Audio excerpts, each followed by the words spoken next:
her drip, look at her drip, drop sauce. Hop out the whip like I'm Bobby. Check out the drip on my body. Who the fuck is this? Shit, I know the name is King Hustler, boy. I know that. So tell me, how you got the name King Hustler? Yeah, cause that's all I've been doing since I had my first legit job at the age of 13. I was in a check cashing place in Brooklyn, sweeping up the floors and shit. I used to get paid $40 a day, work 2 days a week. You feel me?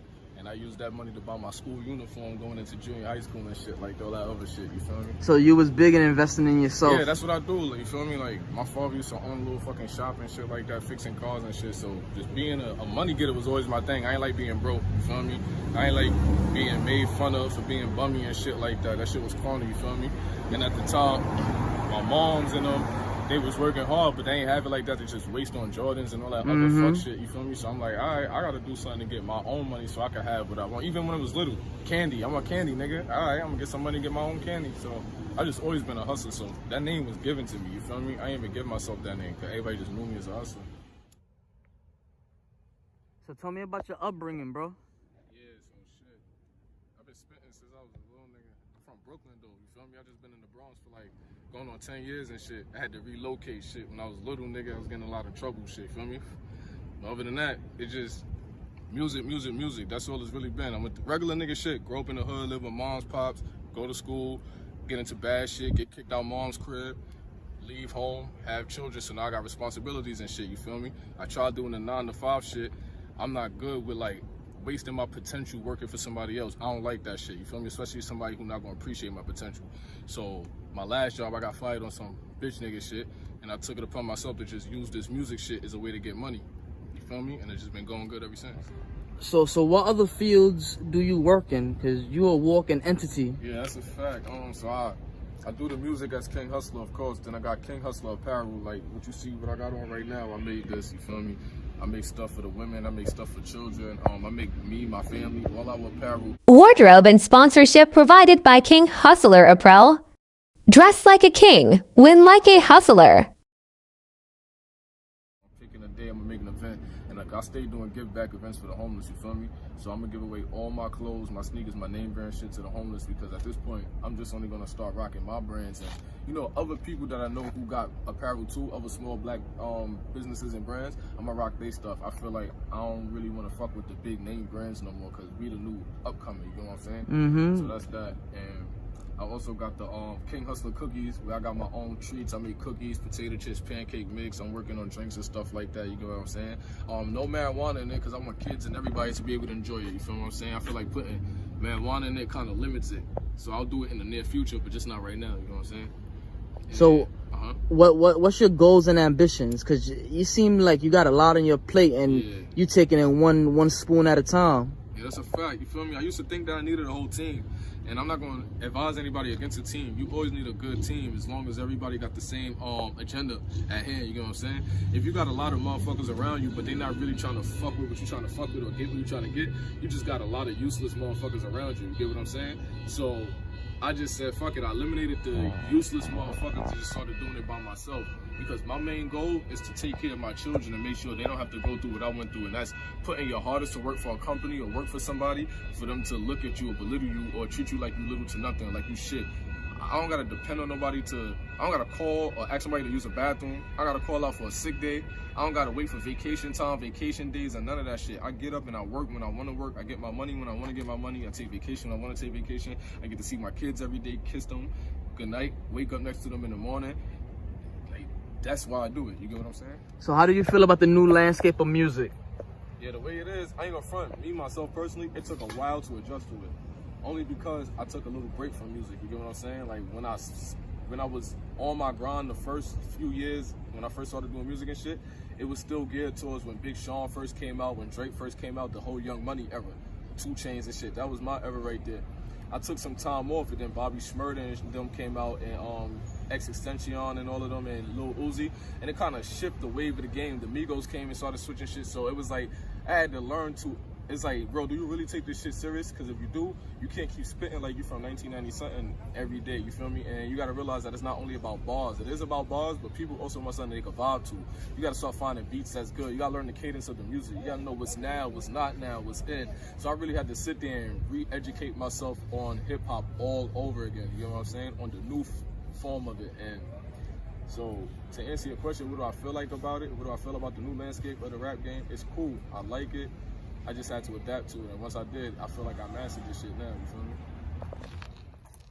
So how did you learn how to shoot videos and pick up the camera? Yeah. Did somebody teach you that, or you just taught it yourself? Nah, that's something I did myself. No funny shit. When I wanted to start the studio up and shit, I was like, I need a camera to shoot my own videos. You know what I'm saying? That was just for something for me to do personally for myself, so I could just save money, cut costs, cut out the middleman, basically. You feel me? And I went online and was just studying. You feel me? I started from the ground up, basically, and it led me to doing it professionally for other people because I educated myself so much on it that I started doing shit for free for certain people. And it was like, yo, I like this. So I decided to start a whole photography company behind it, you know, with the proper education, furthering my education, make sure I actually know what I'm doing as an amateur and not coming out here just, how you saying, just imposing on the real photographers, you know what I'm saying? And so far, so good. It's not my main thing. Like I said, I'm an artist first, you know what I'm saying? But that was a good way for me to get some extra change in my pocket to help me push what I gotta do for the music. Mm-hmm. So how far are you gonna take this shit? To the day I die, bro. Plain and simple, you know what I'm saying? To the day I die. Because I'm trying to provide and create generational wealth, you know what I'm saying? I'm trying to end the generational curse in my family, you know what I'm saying?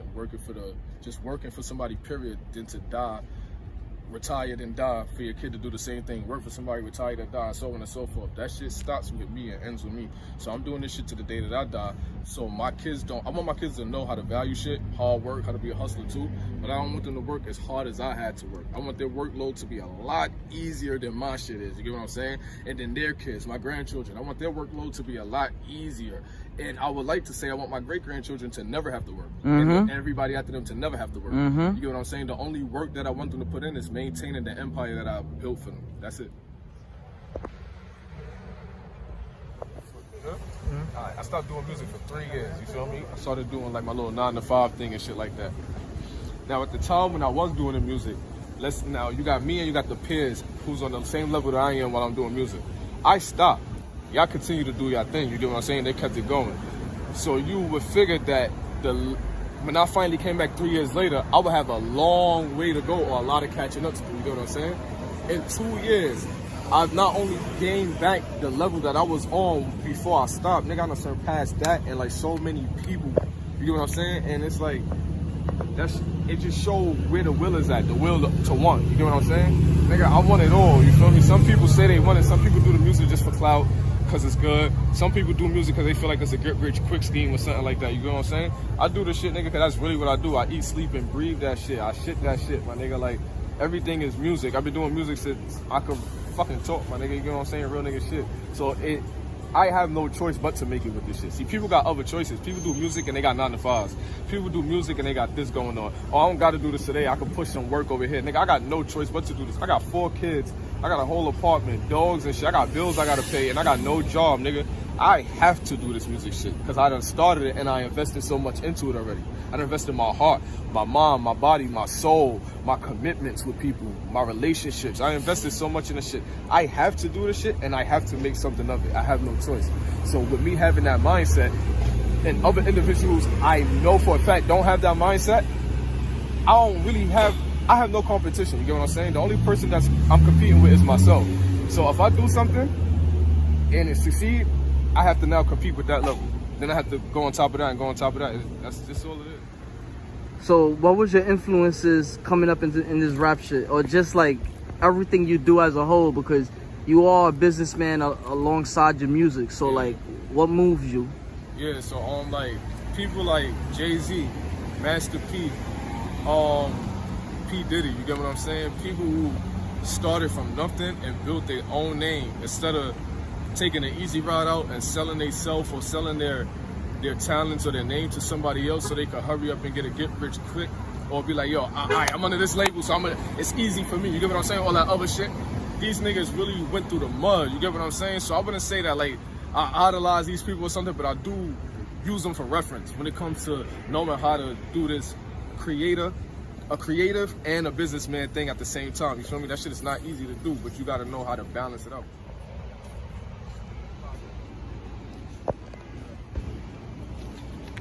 Yeah, yes, sir. Be in the block, y'all know the fucking vibes. Some of the guys is gang shit. Order your free King Hustler Visa debit card today. Have access to early direct deposit, quick balance widgets, and much more. Nigga, I be growing this money right in my backyard. Nigga, I be growing this money right in my backyard. Nigga, I be growing this money right in my backyard. Nigga, I be. How does it feel being a Brooklyn artist in the Bronx?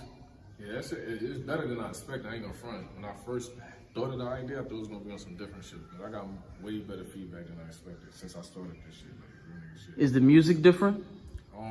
It had the Bronx influenced my new creativity a whole lot. You know, from me being out here, really switched my flow, the way that the different music I listen to, and even just my style. Because being out here, became mad influenced by. What do you feel like you more of? What did you feel like you inherited more? The Brooklyn? I'm a Brooklyn nigga. Yeah. Hands down to the definitely. You feel me? That's just a fact. That ain't never gonna be. You feel me? But I do love the Bronx also, because Brooklyn raised me, you know what I'm saying? But Bronx taught me how to get bread. I ain't gonna front. Like, me being out here forced me to get on grind mode. I was spoiled in Brooklyn.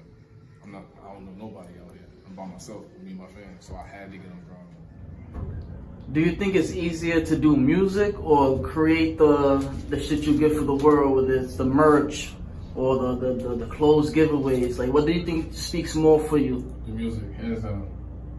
Music. That's the easiest thing for me to do. I do that in my sleep. That's why I do all this other shit. If it wasn't for the music, none of this other shit would exist. There'd be no King Hustler. Yeah. So talk to me. What you got planned for the rest of 2021? Because we got like if I'm not mistaken, we got like 2 more quarters left. Yeah. What do you got planned for the rest of the year? Yeah, so I just dropped 2 new singles. I got one that I just dropped with my homies from the UK because I'm like got a little fan base out there, so I started to touch out there, do some collabs with people out there. So I did a collab with my homie, what's his name, 720 God out there. Then I did another one with my homie Pablo out there. So the one with 720 just dropped yesterday or the day before yesterday. That's Drill 'Em Up. The other joint is called Top Score. Well, I got some more songs. The other one is called Top Score. That drops on the 1st, you feel me? So after I'm done dropping those 2 singles, I'm just working on a mixtape after that, and I'm doing a lot of features and collaborations to try to like expand my name out to different regions.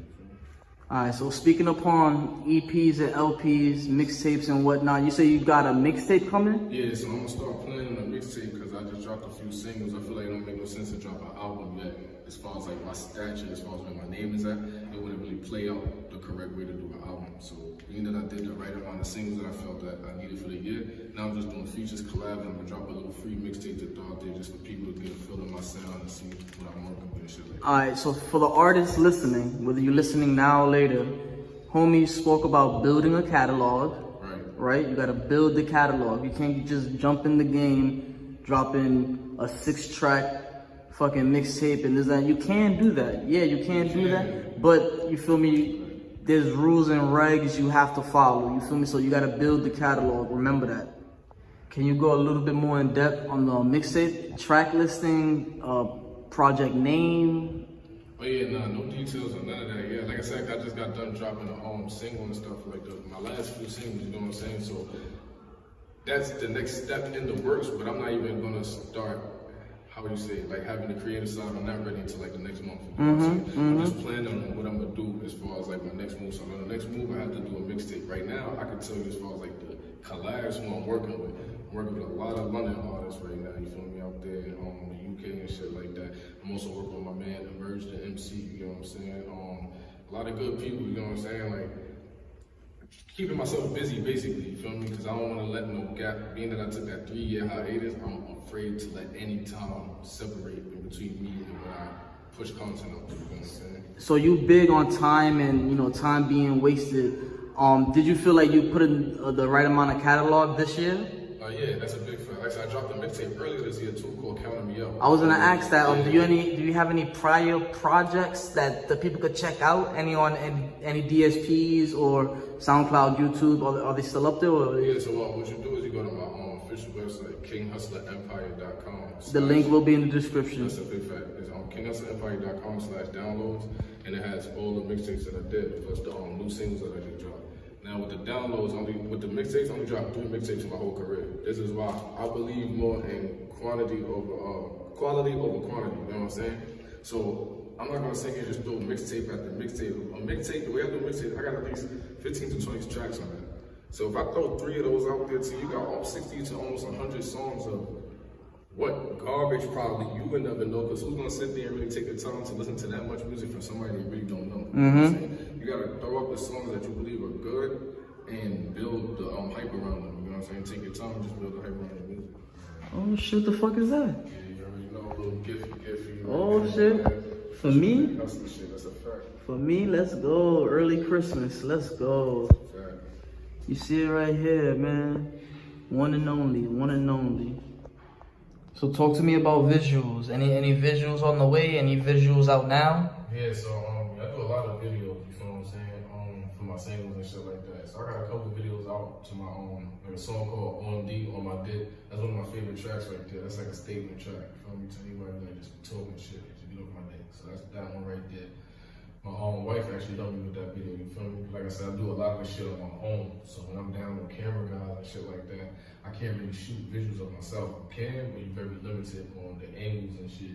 So you know, I gave her 1, 2 crash course on how to do that, and that's how that went, you feel me? So I was doing I got the beatbox, the nigga Spot and got him, that everybody was doing that little dance challenge too. I did a remix of that shit, got a good little turnout, you feel me? That was just doing the music. I went to a radio interview, and after the interview, I went downstairs and I had some time before I was leaving, so I just had my camera guy, like fuck it, picked a random song, which was that one. I did the video. A lot of my shit be on the fly because I'm constantly thinking. You know what I'm saying? I'm thinking 24/7 about the next move, the next plan. I'll never stop thinking. So a last minute move, when it seemed like a last minute spur of the moment move to you, it's really a move that I had in my head for like 2 to 3 months already. I just ain't had the right timing on it. So this was like the correct time, so I took advantage of it. So speaking upon timing, when it comes to releasing and whatnot, do you take the effort into, you know, the promo? That's a fact. I put a lot into my promotion. I go crazy. Like, you go to my IG story right now, you can see like I got the same song that I just was telling you about that I dropped with the dude from London. I got that song up there like 20 to 30 times. Man, different people sharing the story because I go crazy. I talk to number one, I show love to my supporters because niggas be using their supporters just like little pawns. I actually individually talk to all of my supporters. That's a lot of people, you feel me? I individually talk to them every day to make sure they are, and not just to ask them to promote my shit. Like, you good? How you doing and shit? Because without your supporters, or AKA your fans, you ain't shit. Yeah. You ain't gonna sell nothing. You ain't gonna get no tickets, no merch store, no none of that. So you gotta respect them. You feel me? The same way you want them to appreciate and respect you and what you do.